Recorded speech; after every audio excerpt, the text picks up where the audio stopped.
These are stories read by visualbrony, who is on his 5-year mission to find amazing stories, discover strange crossovers, and read tales that no one has read before.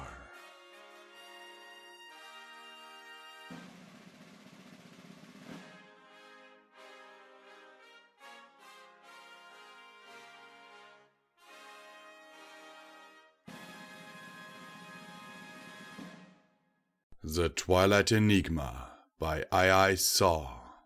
Chapter 19. The Accidental Kingdom, wherein it is seen that good may be defined as evil aimed in a convenient direction. May 1014 to September 1014.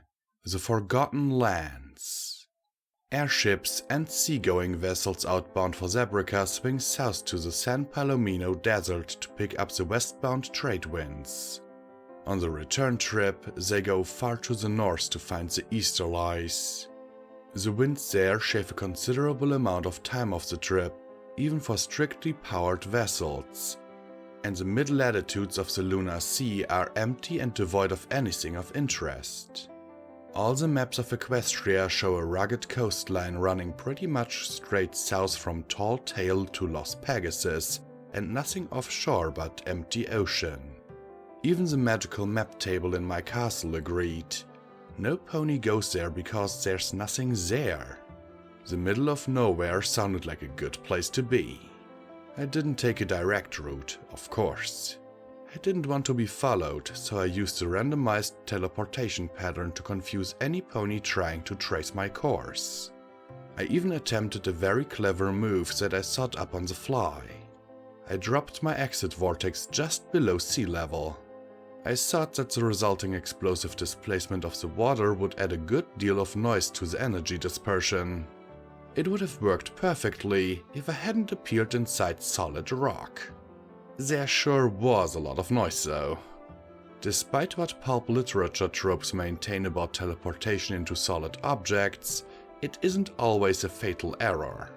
A well-crafted interstitial exit vortex will jitter around within a limited distance from the target area, seeking a spot of low enough density for the caster to appear safely. Failing that, the vortex will exert pressure on its surroundings to force open a big enough void. At that point, it becomes a contest of strength. The magical energy of the caster against the pressure exerted, 1, by the material against the targeted exit point. 1. More precisely, it's the amount of energy needed to accelerate and/or compress the material away from the exit point, but of course the same is true for teleporting into open air, and so it actually takes slightly less magic to open an exit vortex on a mountaintop than it does at sea level. Water isn't a problem if it's shallow. Stone is another matter. I felt the exit vortex pulse in an alarming way an instant before it began to collapse, and I instinctively poured as much energy as I could into it. Too much, as it turns out. The vortex blew away the rock at the exit point, and most of the atmosphere for several yards around. I appeared, was immediately jolted by the surrounding vacuum, and then slammed by the inrush of ionized air, which also carried superheated stone fragments. It was a shame I didn't have a magic gem in my brain that could instantly repair physical damage. I don't know how long it was before I regained consciousness, but the sun was in the sky when I did, so I would estimate 10 or 12 hours. It was a soft, insistent voice that brought me around.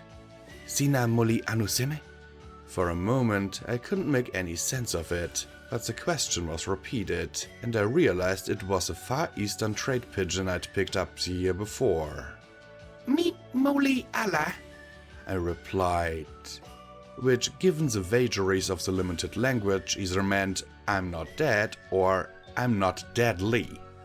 But in the circumstances, I figured it would be taken as a former. But there was no sense in being imprecise if one can help it. Can you speak Equish?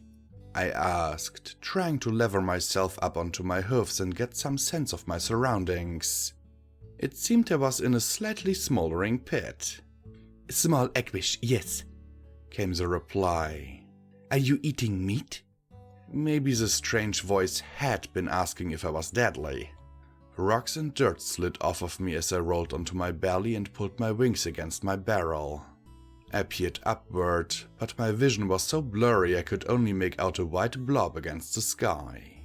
I don't eat meat. I'm not a carnivore, if that's what you're asking. You have teeth for meat. They're for intimidation, I said as I managed to stand upright. Please? Teeth fake. Scare away bad things. This one think maybe you bad thing. I would have shrugged if I hadn't been worried about losing my balance. Well, perhaps I am. It's kind of hard for me to tell anymore. There was no reply. I examined the sloping slide of the pit. There was a lot of loose rubble, but if I was careful and took it slow, I was confident that I could climb out. The way I felt, too, flying was out of the question.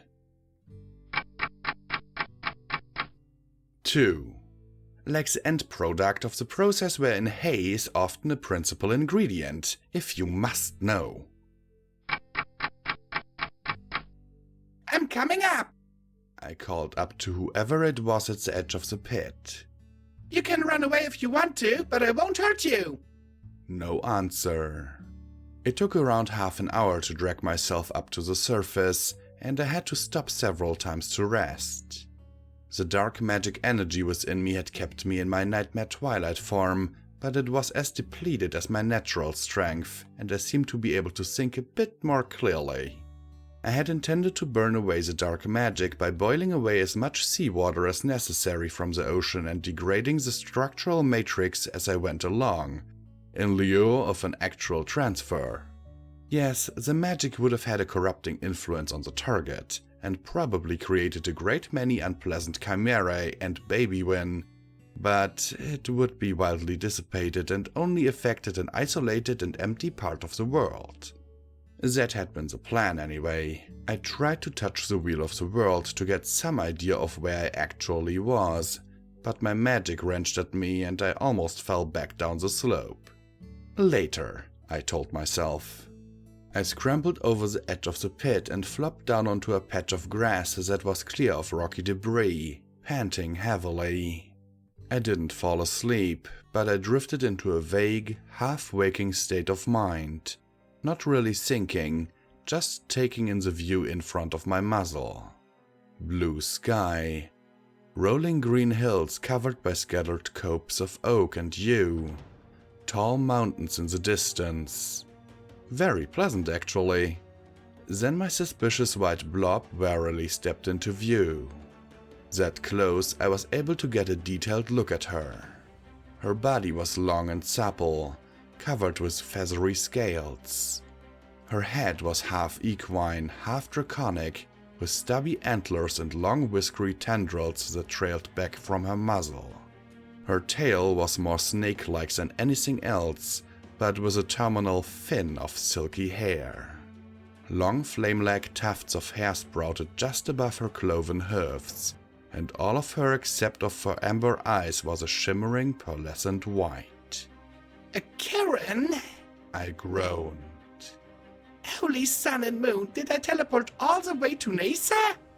The Kirin 3 cocked her head at me, and her little antlers glowed softly. I let her examine me, but I formed the matrix for a shield in case I needed it. Whether or not I could have managed to cast the spell was another matter entirely. 3.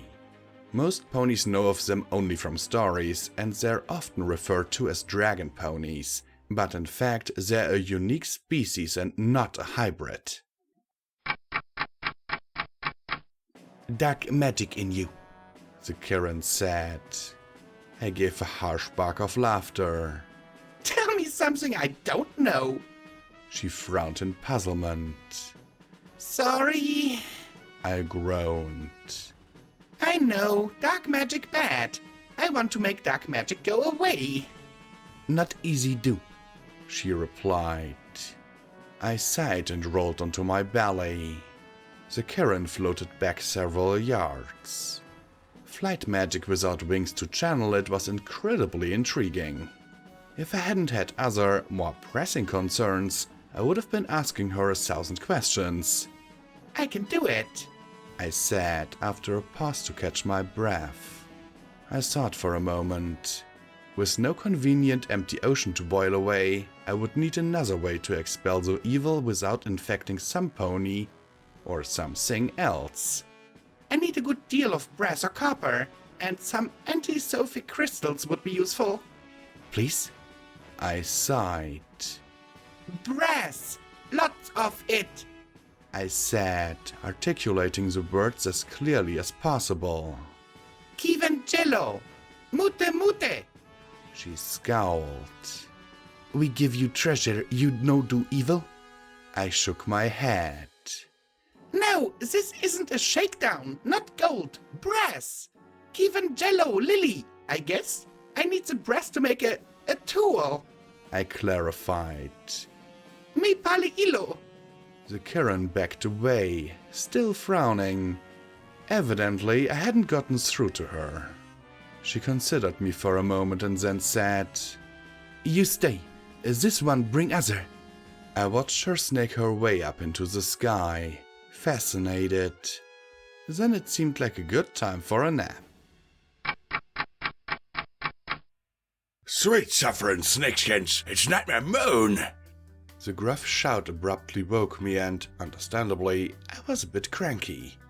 I jumped up in alarm and saw an elderly burro quickly backing away from me. I was muzzy-headed and looked around in confusion. Where? I asked. Where is she? The old burro was galloping away by then, so I lifted him in my magic and turned him around. You said... Oh, you meant me? Not Luna, didn't you? Never mind. Disappointed, I set him down. He backed away slowly, but didn't turn and run again. The Kirin glided down to his side and they held a brief whispered conversation. The burro cleared his throat nervously and then said, If it ain't too much to bother, I would like to know who you are. Is that her name? I asked, nodding towards the Kirin. Yes, ma'am. He replied, And my name is Ajo. Bit of a coincidence that. It means garlic, but in our lingo it means stupid. Would you believe it? You speak in Japanese? I found that fairly hard to believe. Just a little bit. We get by in the old tongue mostly.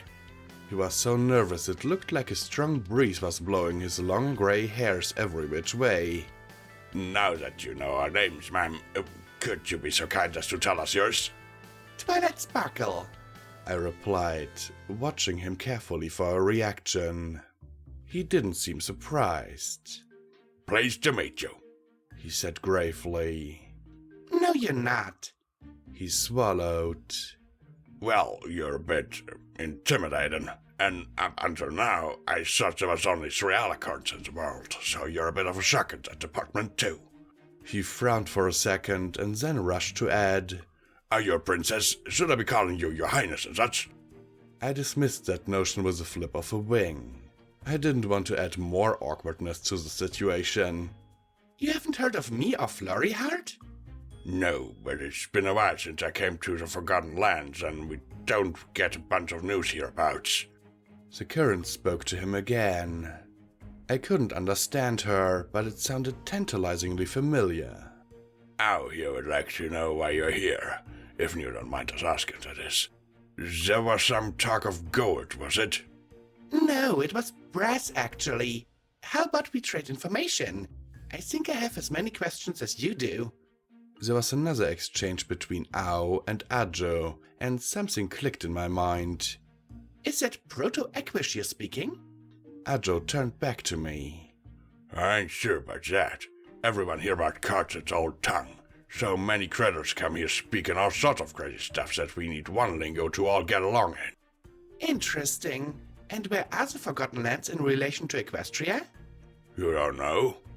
The old burro was surprised at that. You came here, didn't you? I tried to fight back a flash of anger. The dark magic was resurging within me, and it was making me impatient. Where? I growled through gritted teeth. Ajo's ears went back and his eyes went wide. Ow's antlers began to glow softly. I squeezed my eyes shut and took a long, deep breath. Excuse me. I'm lost and burdened by this magic. I don't intend to hurt you. But I might anyway. The whole conversation from there on out was disjointed and edged up to the border of magical combat more than a few times. It was tedious, but I learned several interesting things. The Forgotten Lands were on a peninsula that jutted out from the equestrian coast between Tall Tale and Lost Pegasus, exactly where every map I'd ever seen said it didn't. I'd heard the name before, along with the Undiscovered West in old legends, but always assumed those names were a storytelling convention like long, long ago. From what Ajo told me, I estimated it to be nearly as large as the entire Northwestern Territories combined. Evidently, it was under some powerful enchantment similar to my Just Don't Think About It spell, and the forgotten part of its name came in because any pony who managed to find it forgot about it as soon as they left its borders. There was no government other than the leaders of small villages, and most of the inhabitants preferred it that way. Or so Ajo told me. There was a king, but he was nothing more than a crazy old pony who wandered around passing edicts and giving out titles in exchange for food. Villagers who weren't feeling charitable often found themselves condemned to exile by royal order. Unfortunately for me, lack of civilization meant that I wasn't likely to be able to lay my hoofs on the half-ton of brass rods and wire I needed to build a somatic waveguide, let alone the specific crystals that would make the operation easier and safer. I considered object-specific teleports to get what I needed, but they would be easy for Celestia to detect and trace, and there was no way I was going to face her until I was purged. I would have to do it the hard way. Ao was fascinated by my description, as translated by Ajo, of the mechanism I intended to build. Magic not be destroyed, not be created, yes? It was a fractured phrasing of the law of conservation of magic, but accurate as far as it went.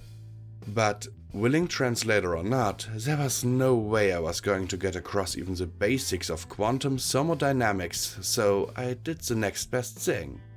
I lied. I can destroy magic, I told her, grinning. She flinched back from my display of fangs, but held her ground. This one give help. You teach this one, yes? Brave girl, I thought. It's a deal. I think we're going to be good friends, Ao. She looked doubtful. Friends, she repeated slowly. It was a start. Days and nights went by. I worked, I slept, I dreamed. Sometimes I had nightmares, but never the nightmare I wanted. The Forgotten Lands were even more monster-ridden than the Everfree Forest, which was a good thing.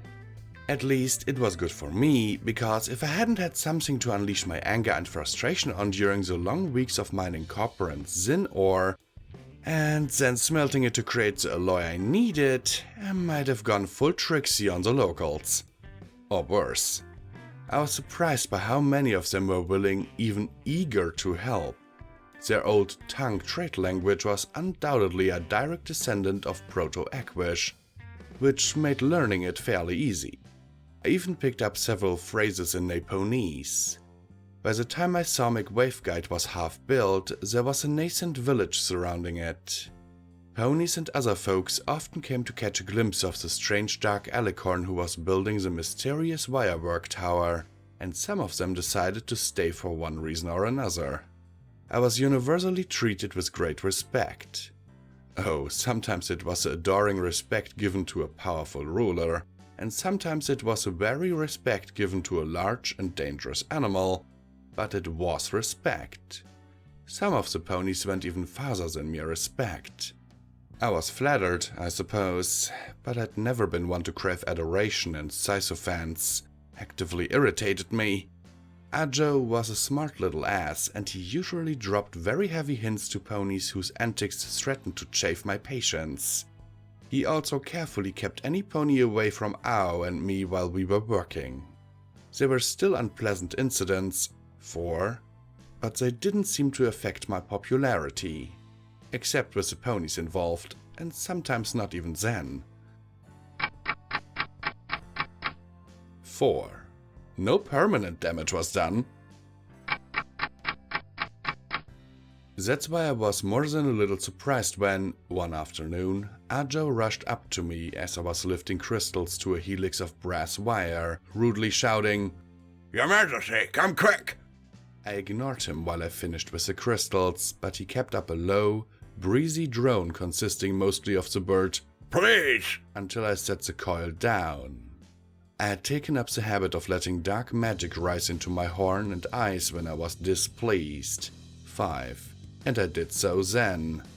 There better be an excellent reason for this. 5. It was amazing how often that simple act cut short conversations that promised to become long and boring. There was an earth-shaking rumble and boulders and trees blasted skywards from inside the woods near the village. Oh, I said, pulling more magic from within. all right then. I was halfway to the woods, rising as I flew, when the aurochs erupted out of the tree line, bellowing in anger. The huge, bull-like monster had a set of crystal horns wider than 2 average ponies stretched out full lengths, and his skin was slabs of granite that rumbled and crashed together as he moved. When he roared, he revealed a blast furnace mouth that flung gouts of molten stone like spittle. I threw a lance of pure destructive force that crackled and spattered off of the thing's rocky skin like water. Some homophobic crystalline structures in his hide, no doubt. I thought, sighing and rolling my eyes. Well, I'll just have to do it the hard way. Hubris is not only generally agreed to be a character flaw, it is also often a contradiction for long-term survival. While I hovered, considering what tactic to employ, the beast charged its horns with energy and unleashed a devastating powerful twin lightning strike directly at me. Only a reflexive teleport saved my midnight hide. Wait! I gasped when I reappeared behind and above the monster. Aurochs can't do that? Why haven't I heard about this? The giant beast, having lost sight of me, decided to run down some of the screaming villagers instead. Oh no you don't! I hissed angrily. My friends and I will... I paused. Where'd that come from? I was on my own. Or maybe not entirely. Fluttershy knew animals, even the unnatural, ridiculously deadly ones. And I appeared just at the edge of the aurochs' vision, bellowing wordlessly in the royal voice. I reared and flared my wings to their fullest extent. It was a challenge that his instincts wouldn't allow him to ignore. He spun away from the villagers and his head started to drop, bringing his horns down to aim at me again. I had to keep him guessing and off balance. I darted to one side. Over here! He began to turn and I teleported behind him, swatting his haunt with a wing. Do so! I dodged again. Oh, almost! Try again! I'm not saying that Pinkie Pie's style of improvised play is irritating, but the aurochs was quickly driven to complete frothing rage. All I needed was a tiny opening, and the beast became so angry that he gave it to me. Rainbow Dash relied on her speed in situations like that, and she had this trick. I scooped air with my wings at the same time as I leapt forward, using all the strength in my 6 limbs. I streaked under the auroch's chin and landed an uppercut with both forehoofs. Because of the awkward angle, it wasn't nearly as hard as I could have hit him, but it got there in time to keep his head up and give me room enough to spin in place and unleash a bug that would have dropped every apple that AJ had ever grown. The blow rocked the beast's massive head skyward, but did no appreciable damage. Magic couldn't penetrate his skin, but brute force was something it shrugged off. What I needed was precision, and something else. I silently blessed Rarity for every time she had dragged me away from my books to fencing practice. I twisted and curved as I struck, driving the full length of my horn into the exact spot where 5 plates of stone met in the hollow of the aurochs' throat. The heat and shock of the impact made me gasp, but I'd done what was necessary. My horn had penetrated to the monster's molten interior. Inside his anti-magic armor. Eat this! I snarled as I unleashed my spell. I hadn't had any time to do a proper estimate, so the violence of the resulting explosion caught me off guard. It flung me backwards, spinning me through the air to crash down in a tangled heap in the middle of the ruins of some pony's garden shed. I sat up, spitting out potting soil. The aurochs was in much worse shape. Several shapes, actually. Fragments of stone hide were scattered everywhere, coated in still glowing molten rock. Little fires were breaking out wherever something flammable had been spattered with the stuff. The only piece that was still recognizable was his head and huge crystal horns. Ao was in my sight almost immediately, asking if I was injured. I glanced up at my smoldering horn. It hurts a bit, but the damage is superficial. I used my magic to wipe myself clean and put my mane and tail in order, just to make sure. Such a powerful blast, Ao said. What spell did you use to utterly destroy this formidable creature? Most mages cannot hope to battle one of those things. I chuckled. Frog pond, I said. Ao got that adorable look on her face that meant she was confused and trying to hide the fact. This one has not heard of that spell, my teacher. It's not a spell, I told her. I literally used a frog pond on it. The magic was teleportation, acting on the water, which neatly sidestepped the monster's inner resistance. Ao rarely expressed overt emotion, but her muzzle tendrils rippled in an agitated fashion. I assumed it was an expression of amazement at my extreme cleverness. I grinned. It was what Celestia would have called an excellent teaching moment. This is a good example of why it's wise to study the physical sciences in addition to the magical ones. Cold water in contact with superheated rock is a tightly closed container, such as an auroch's stomach. It works just as well as any magical burst of power. I waved a wing in a sweeping gesture at the scattered monster bits littering the landscape. Perhaps even better. By that time, the villagers had returned to survey the damage and trample out the little fires.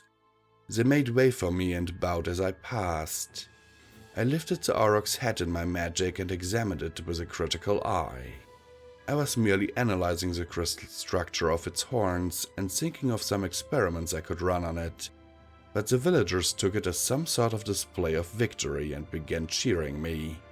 I went with it, rearing and flaring my wings as I lifted the head high above the crowd. They loved it. The "Hurrah, we are dead!" party went on well into the night.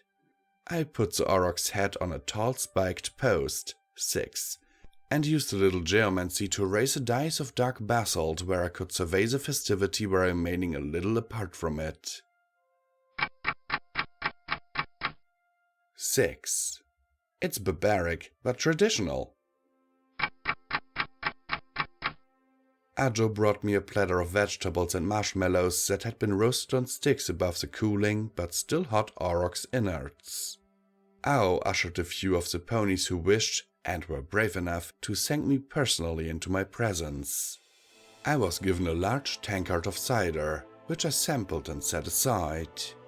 It wasn't bad, but it was nowhere near as delicious as the stuff Applejack made. Incredibly, the mare who owned the garden shed I'd flattened came to apologize to me for putting it where it would inconvenience me. I surveyed her coolly. Don't let it happen again. No, ma'am, she stammered and bowed. Oh, and here, I said, levitating the tankard of cider over to her. Go and celebrate with everyone else. I'll have some carpenters come over tomorrow and rebuild the shed for you. No, make that the day after tomorrow. The way this party is going, no pony will appreciate hammering in the morning. She stood there and gaped at me. I flicked my wingtip at her. Go on, shoo! The next pony who approached me was a comfortably built yellow mare with a cutie mark involving bees and golden splotches. She carried a stout wooden keg on her back. I couldn't help but notice that you didn't care for the cider, Your Majesty, she said, after rising from her bow. I don't blame you. Our queen should have nothing but the best. Queen? When had I become their queen? Oh, they highnessed and majestied me quite a bit, but I hadn't seen anything significant in that.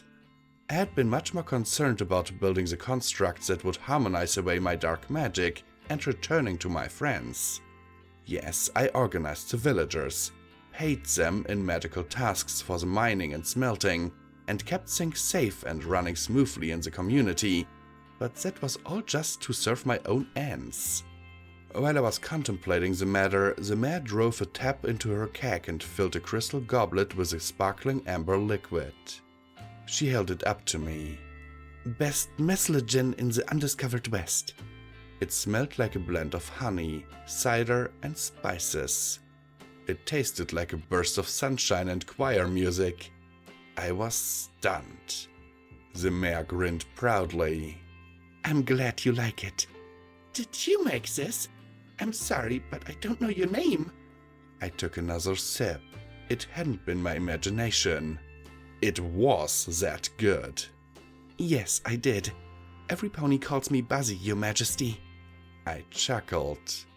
I'd had a little stuffed bee when I was a foal that I'd called Mrs. Buzzy. I wonder whatever happened to her, I said aloud. Beg your pardon, ma'am? I took another drink. Nothing. Thank you, Mrs. Buzzy. We are well pleased by your gift and declare you to be the Baroness Buzzy of... What do ponies call this place? Her smile had gone a little lopsided. Most ponies call it Twilight Town, ma'am. Good. You are now the Baroness of Twilight Town. It doesn't come with a salary, but titles are fairly useful in a lot of other ways. She stared at me in confusion for a moment and then said, Thank you, ma'am. My pleasure. I took another drink. Really? Now go and party it up. Leave the keg. My memories of the rest of the night is a little fuzzy after that, but I had a lot of fun and no pony got permanently injured, so I count it as a success. More ponies moved into the village in the weeks after the aurochs' attack, and it grew into a thriving little town. I tried to discourage the ponies and other folk from depending on me for protection and guidance, but they seemed to take my aloofness as only natural for a monarch, and were perfectly capable of governing themselves as long as I was available for pronouncing the occasional judgment or settling down a needed guideline. The mining produced a lot of gems and precious metals as a byproduct, and various artisans and traders made good use of them. The traditional barter economy of the Forgotten Lands began to evolve. I had several other projects to hold my attention in addition to the magical harmonizing tower, and was glad to have a clever person like Ao to assist me. I didn't want to reappear in Equestria unable to explain my absence of nearly half a year, so I worked on a memory storage gem that was designed to work in concert with the Talisman of the Night. When I wore the two of them, I would be able to recall the experiences stored in the gem. 7. In theory. 7. Of course, I thought of simply writing a journal, but evidently the surrounding spell was designed to take such obvious tactics into account.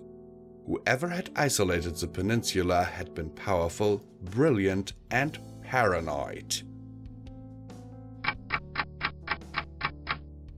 Even though I kept busy, it seemed to take forever to complete the tower. And then it was finished, and it seemed like the past months had gone by in a flash. You will not stay with us? Ao asked me while I made the final preparations and adjustments. No, I need to go back home and face the music, and I miss my friends. I turned to her and smiled with my lips together. My other friends. You keep us safe here. Only because I'm a bigger monster than most of the things lurking out there. You are our monster, my teacher. She rippled in mid-air, twisting and turning in an agitated manner. I shrugged. I won't be that for very much longer, Ow. Neither a monster nor yours, if I ever was. You're strong and you've learned a lot. You, Ajo, and Media Buzzy should be able to cope with things.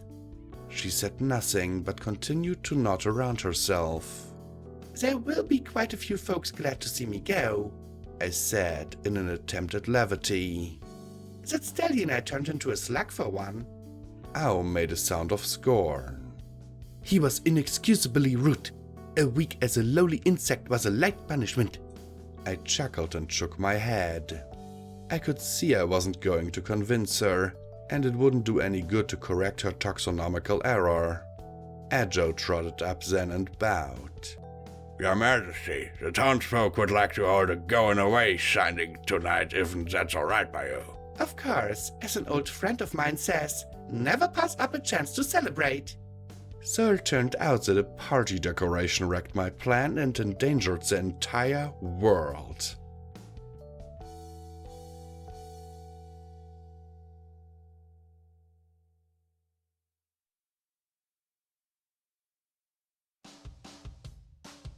Hello and thanks for watching this video.